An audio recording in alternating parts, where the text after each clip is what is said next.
अच्छा, तो ये हमारे पास ईयर का मॉडल है, ठीक है।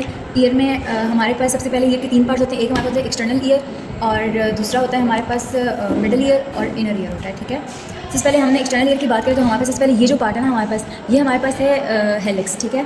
या फिर मतलब इसको हम ऑरिकल या पूरे को ऑरिकल भी कहते हैं हम, लेकिन ये जो बेसिकली स्पेसिफिकली ये पार्ट है इसको हम हेलिक्स कहते हैं, ठीक है। उसके बाद ये वाला जो है ना इसको हम एंटी हेलिक्स कहते हैं। एंटी हेलिक्स से हमारे पास ये सुपीरियर क्रस्ट होता है, ये इन्फीरियर क्रस्ट होता है, ठीक है। उसके बाद हमारे पास ये लोब्यूल होता है, ठीक है। इसको लोब्यूल कहते हैं। ये यहाँ पे जो पार्ट है इसको हम ट्रेगस कहते हैं, और ये वाला जो पार्ट है इसको हम बोलते हैं एंटी ट्रेगस। अच्छा, ये वाला जो अंदर ये पार्ट है इसको हम कहते हैं कॉन्का, ठीक है। और ये जो होता है इसको हम बोलते हैं ट्रायंगुलर फोसा, यहाँ पे जो उसको बोलते हैं स्किफॉइड फोसा, ठीक है।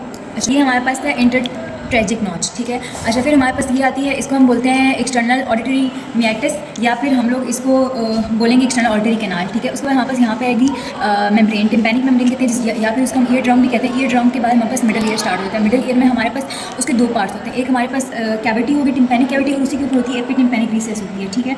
और उसके हमारे पास जो रूफ होता है मिडल ईयर का, वो उसको हम कहते हैं टिगमेंट टिम्पैनी, और जो फ्लोर होता है वो उसको हम जुगुलर वॉल भी कहते हैं, क्योंकि यहाँ से जुगुलर वेन पास होती है।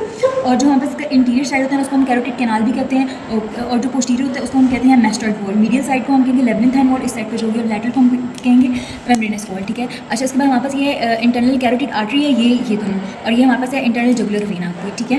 उसके बाद यहाँ पर सिस्टम ट्यूब है, और ये बेसिकली हमारे पास इक्विलाइज प्रेशर को इक्विलाइज करती है। और उसके बाद हमारे पास ये आता है petrous part of the temporal bone, और इसके अंदर ये हमारे पास इनर ईयर स्टार्ट हो जाता है। लेकिन यहाँ पर 3 बोन्स भी होती हैं, वेरियस इंफोसिस स्टेप्स होती हैं, यहाँ पर शो नहीं हुई भी। और ये लास्ट में हमारे पास है 10 टिम्पैनी में से, ठीक है। ये हमारे पास इनर ईयर में हमारे पास 3 पार्ट्स हैं। हमारे पास इसके 3 सेमी सर्कुलर डक्ट्स हैं। उसके बाद हमारे पास ये कॉक्लिया होता है, दरम्यान में वेस्टिब्यूल होता है। सबसे पहले हम डक्ट्स की बात करें तो ये वाला जो है ना एंटीरियर सेमी सर्कुलर कैनाल है, ये हमारे पास पोस्टीरियर है, और ये लैटरल या हॉरिजॉन्टल है, ठीक है। अच्छा, उसके बाद हमारे पास ये जो वेस्टिब्यूल है ना हमारे पास, इसके अंदर हमारे 2 पार्ट्स हैं, एक यूट्रिकल है, और ये वाला जो है ये ब्लू वाला ये सेक्यूल है, ठीक है। और ये जो पिंक वाला है ना ये जो है इसको हम कहते हैं पेरिलिम्फ, और ये जो ये ग्रेस है इसको हम बोलेंगे मेम्ब्रेनस लैब्रिंथ। ये बोनी लैब्रिंथ है ना, तो इसको मेम्ब्रेनस लैब्रिंथ। इसके अंदर हमारे पास एंडोलिम्फ पास करता है, फ्लो करता है। और यहाँ पर ये जो नीचे है हमारे पास ये एंडोलिम्फेटिक डक्ट है, और ये जो है ना एंडोलिम्फेटिक सैक है।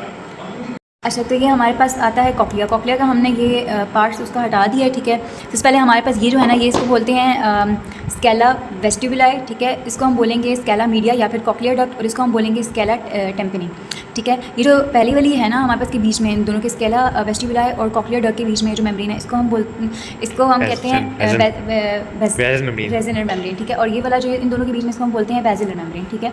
और फिर हमारे पास इसको हम बोलेंगे मॉड्यूलस, ये जो येलो वाला सा है।